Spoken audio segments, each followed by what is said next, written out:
ba ba da ba da da da. All around the studio, the sound intensity and the inverse square law. Hard work in the studio. We're in the studio. Z-Lat studio. My studio. What is sound intensity? Sound intensity is defined as the energy carried by the sound wave per unit area. As the distance increases, the energy decreases inversely proportional to the distance. Does that make sense?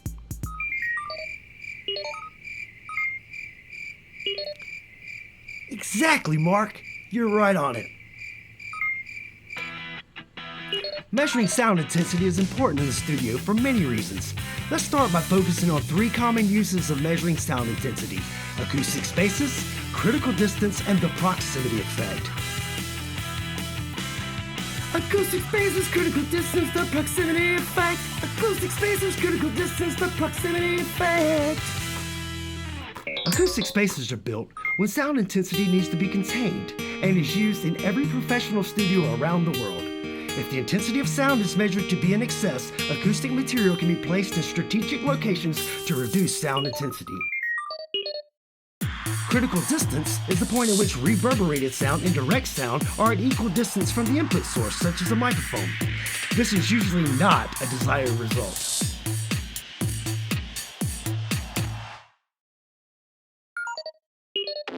The proximity effect occurs when a sound source is too close to a microphone, which results in added bass. Note that the sound source will vary its treble, mid, and bass as it moves closer and further from the input source. The importance of using the inverse square law in the studio can help achieve superior quality, pro results while building strong public relationships. The right amount of sound is always preferred. Not too little, not too much. Measuring sound intensity will help determine what level is just right in any studio without rousting the neighbors. But if there's ever any doubt, keep it low level. A little lower level will always trump higher levels, as it prevents peaking and possibly escaping your acoustic spaces whilst bleeding back through other input sources. It's always good to become familiar with your local law enforcement, but not by way of disturbing the peace. I assure you that those big browns aren't worth upsetting Big Blue. So be respectful and measure sound intensity where you record your music. Looks like this guy means business. Yikes. Inverse square law states that direct wave levels increase proportional to the square of the changes in distance. For every doubling of distance for the sound source, the sound intensity would diminish by 6 dB. Likewise, if the distance is halved, there's an increase of 6 dB. Simple. Intensity is inversely proportional to 1 divided by distance squared and applies to audio, lighting, and projection, and is a concept that every technician should understand. So let's examine this scenario.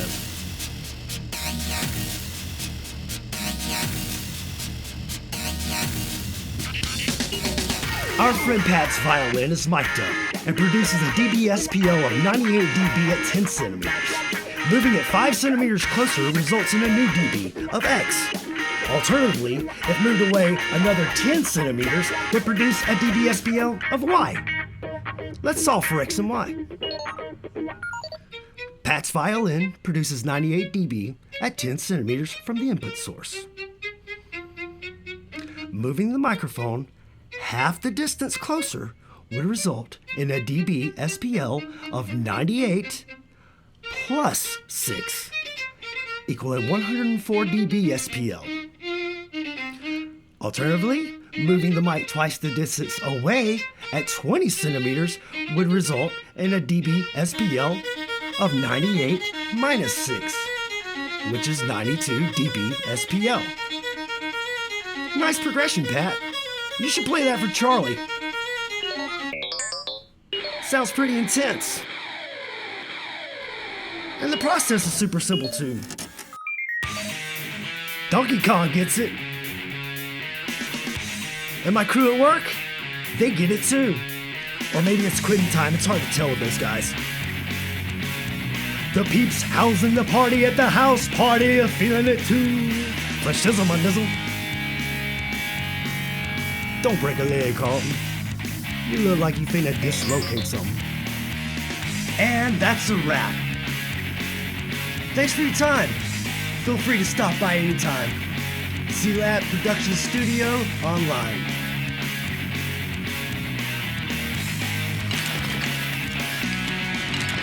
Peace.